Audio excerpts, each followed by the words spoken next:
Hi friends, welcome to Rapid Review. Here is the review of the film Valari, starring Sriram and Ritika Singh. ఈ మూవీని direct గా ETV win ఓటీటీలో release చేశారు. 2 hours run time తో stream అవుతున్న ఈ cinema ఎలా ఉంది అనేది డీటెయిల్ రివ్యూలో చూసేద్దాం. ముందుగా సింపుల్ గా స్టోరీ గురించి చెప్పాలి అంటే స్టార్టింగ్ లో ఫ్లాష్ బ్యాక్ లాగా ఒక చిన్న పాప తన ఫ్యామిలీని చంపేయడం చూపిస్తారు. ఆ చిన్న పాప ఎవరు, తన ఫ్యామిలీని ఎందుకు చంపింది, దాని వెనుక ఉన్న అసలు నిజాలు ఏంటి అనేది మెయిన్ కథ. ఇక సినిమాలో బాగా అనిపించింది యాక్టర్స్ పర్ఫార్మెన్స్. చాలా లిమిటెడ్ క్యారెక్టర్సే ఉన్నప్పటికీ అందరూ బాగా చేశారు. మెయిన్ గా రితికా సింగ్, శ్రీరామ్ గారు సూపర్బ్ అని చెప్పొచ్చు. కానీ ఎందుకో శ్రీరామ్ గారి క్యారెక్టర్ ఒక సపోర్టింగ్ రోల్ లాగా అనిపించింది. సినిమాలో ఒకే ఒక ఫైట్ ఉంది, కర్రసాం ఫైట్ చాలా బాగుంది. సినిమా మొదలైన విధానం నచ్చింది. అక్కడక్కడ కొన్ని హారర్ ఎలిమెంట్స్ పర్వాలేదు. అయితే సినిమా మొదలు పెట్టడం బాగున్నప్పటికీ కాసేపటికే ఆ ఇంట్రెస్ట్ పోయింది. ఆల్మోస్ట్ లాస్ట్ 40 minutes వరకు కూడా అసలు మెయిన్ కాన్సెప్ట్ ఏంటి అనేది అర్థం కాదు. ఏవేవో సీన్స్ వస్తూ ఉంటాయి. అలానే ఫస్ట్ హాఫ్ అంతా కూడా సీన్స్ అన్ని రిపిటేటివ్ గా అనిపించాయి. ఏదో చూసి రితిక భయపడుతూ ఉంటుంది.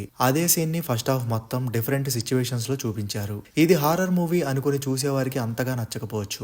ఓ భయపడేంత హారర్ సీన్స్ ఏం లేవు. అసలు మూవీ మొత్తంలో హై మూమెంట్సే లేవు. మొదలవడం హారర్ మూవీలా మొదలయ్యి రొటీన్ రివెంజ్ డ్రామా లాగా క్లోజ్ అయింది. ఒకే ఒక ట్విస్ట్ ఉంటుంది, అది కూడా గెస్ చేసేయచ్చు. సో ఓవరాల్ గా ఏం చెప్పొచ్చు అంటే ఏదో టైం పాస్ చేసేద్దాం అనుకుంటే ఒకసారి మేనేజ్ చేయొచ్చు, లేదంటే లైట్ తీసుకోండి. జస్ట్ ఒక యావరేజ్ మూవీ. ఈ మూవీకి మనం ఇచ్చే రేటింగ్ 5/10. మరి చూస్తుంటే మీకు ఎలా అనిపించిందో కింద కామెంట్ చేయండి. Thanks for watching.